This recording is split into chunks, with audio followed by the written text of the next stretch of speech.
নমস্কার বন্ধুরা, আশা করি আপনারা সবাই ভালো আছেন। আজকে আমি আপনার সামনে হাজির হচ্ছি জি বাংলা চ্যানেলের নতুন ধারাবাহিকের নতুন একটা প্রোমো নিয়ে। বাংলা মেগা সিরিয়ালে নতুন বছরে আসছে তোমাকে ভালোবেসে নতুন ধারাবাহিকে দিতিপ্রিয়ার বিপরীতে কাকে দেখা যাবে, এদিন এই নিয়ে ছিল নানান জল্পনা। এবার সামনে এলো সেই খবর। হ্যাঁ বন্ধুরা, ছোট পদে ফিরছেন দিতিপ্রিয়া রায়।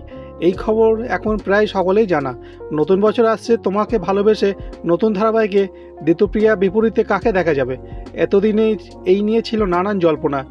এবার সামনে এলো সেই খবর। টলিপাড়ায় গুঞ্জন, এবার টেলিভিশনের রানিমা জুটি বাঁধবেন বড় পর্দার।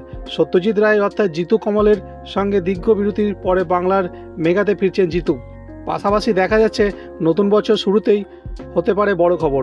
বাংলার বিনোদনের জগতে প্রথমবার জুটিতে দেখা যাবে দুই জনপ্রিয় তারকাকে। স্টুডিও পাড়ায় খবর, একসময় দুই তারকাকে নিয়ে দুই নামী চ্যানেলের মধ্যে বেশ রেশারেশি ছিল। তবে শেষমেশে এসডিএফ ব্যানারে জি বাংলায় আসবে এই নতুন মেগা দিতিপ্রিয়া প্রোমো ইতিমধ্যে সম্প্রচার হয়েছে। তবে জিতুর প্রোমো এখনও প্রকাশে আসেনি। হ্যাঁ বন্ধুরা, প্রোমোতে এদিকে দেখা যাচ্ছে দিতিপ্রিয়া তার বন্ধুদের সঙ্গে গ্রামে সাইকেল চালিয়ে একটি হেলিকপ্টারের সঙ্গে পাল্লা দিতে চাইছেন। তার কথায় হাওয়া থেকেও জোরে ছুটতে আমার দারুণ লাগে। এদিকে এক বন্ধু শেষ সময় তাকে প্রশ্ন করে ওঠে, মাটিতে থেকে কখনো হেলিকপ্টারের সঙ্গে পাল্লা দেওয়া যায় না। জবাবে অভিনেত্রী বলেন, সেই জন্য পা মাটিতে থাকা উচিত, তাহলে যখন ইচ্ছে ছোটা যায়, আবার দরকারে থামাও যায়। এমন সময় সেখানে উপস্থিত এক বহুরূপী তাকে প্রশ্ন করেন, যদি এই হেলিকপ্টারে করে তার মনের মানুষ আসে তাহলে তাকে কী করে নামাবে। এর জবাব দিতে পারেন না দিতিপ্রিয়া। এরপর ঠিক কী ঘটে তার ধীরে ধীরে জানা যাবে মেগার প্রচারে। লেখা ভালোবাসার সত্য হলে মাটিতেও আকাশ নেমে আসে। হ্যাঁ বন্ধুরা, যা দেখে আন্দাজ করা যাচ্ছে প্রমোর গল্প ফুটে উঠবে পর্দায়। যদিও কবে থেকে বা কোন সময় ধারাবাহিকটি সম্প্রচার হবে তা এখনও জানা যায়নি। প্রসঙ্গত, রানিমার ইমেজের ভেঙে নতুন জার্নি শুরু করছেন দিতিপ্রিয়া রায়। ওটিটি প্ল্যাটফর্মে পাশাপাশি চলছে বড় পর্দার কাজ। একের পর এক গোল দিচ্ছেন দিতিপ্রিয়া রায়।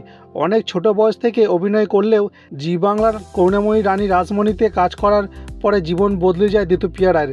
ইন্ডাস্ট্রিতে এক নামে তাকে সকলেই চেনেন।